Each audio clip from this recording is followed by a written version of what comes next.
تو اس کو یہ دونوں ملک حل کیوں نہیں کر پا رہے؟ یہ آپ کا سوال بڑا اہم ہے کہ دیکھیں جب پارٹیشن ہوئی یہاں پہ اور انڈیا اور پاکستان آزاد ہوئے تو اس وقت اگر آپ گاندھی جی کا ویژن دیکھیں اور قائد اعظم محمد علی جناح کا دیکھیں تو دونوں کا اس طرف تھا کہ یہ ایک پولیٹیکل پرابلم تھا اور دو ریاستیں وجود میں آ گئی ہیں. تو قائد اعظم محمد علی جناح نے کہا کہ ہم انڈیا پاکستان تعلقات ایسے دیکھتے ہیں جیسے کینیڈا اور امریکہ کے ہیں. امریکہ ایک بڑا ملک ہے لیکن کینیڈا کے ساتھ اس کے تعلقات جو ہیں وہ مخاصمانہ نہیں ہیں, اس میں رائیولری نہیں ہے, اس میں اینیمی ریلیشن شپ نہیں ہے. اور گاندھی جی نے اس خواہش کا اظہار کیا کہ وہ بہتر تعلقات کے لیے پاکستان کا دورہ کرنا چاہتے ہیں اور یہاں وہ اقلیتوں کو کہیں کہ آپ پاکستان سے لائل رہیں, یہ اب آپ کا وطن ہے.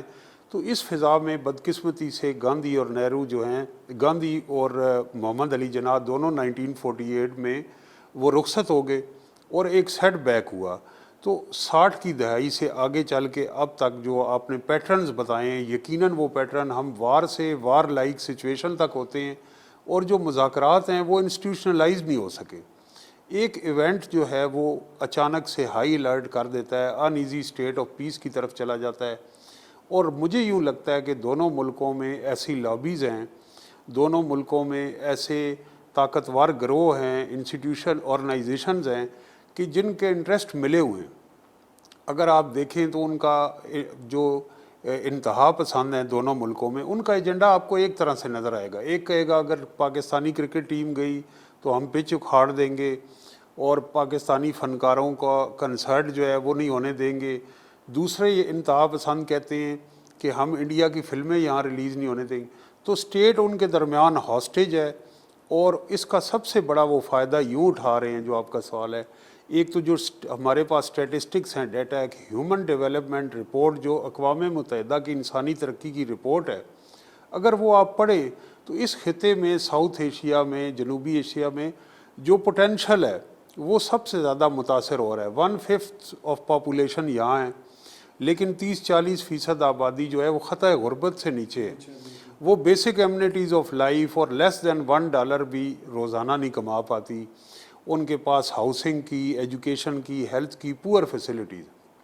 اس ساری چیز کا کون ذمہ دار ہے؟ اس ساری چیز کا یہ پولیٹیکل نیریٹو ذمہ دار ہے جس کی جانب آپ اشارہ کر رہے ہیں.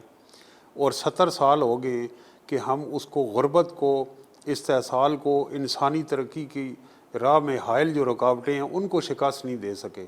تو یہ سارے جو ایجنڈاز ہیں اس کی وجہ یہ پولیٹیکل پرابلمز ہی ہیں. اس وقت دنیا میں اگر آپ چائنا کو دیکھیں, امریکہ کو دیکھیں, یورپین کمیونٹی کو دیکھیں تو ریجنل انٹیگریشن کی طرف جا رہے ہیں, جبکہ ساؤتھ ایشیا میں یہ پروسیس انتہائی سلو ہے. تو اس میں جو مجھے چیز تشویشناک نظر آتی ہے, اور آپ نے بڑے اچھے موضوع کا انتخاب کیا, وہ یہ ہے کہ یہاں پبلک ڈپلومیسی نہیں ہے, یہاں کلچرل ڈپلومیسی نہیں ہے, یہاں پیس لابیز نہیں ہیں, اور اس کانفلکٹ میں ہیومن اسپیکٹ مسنگ ہے.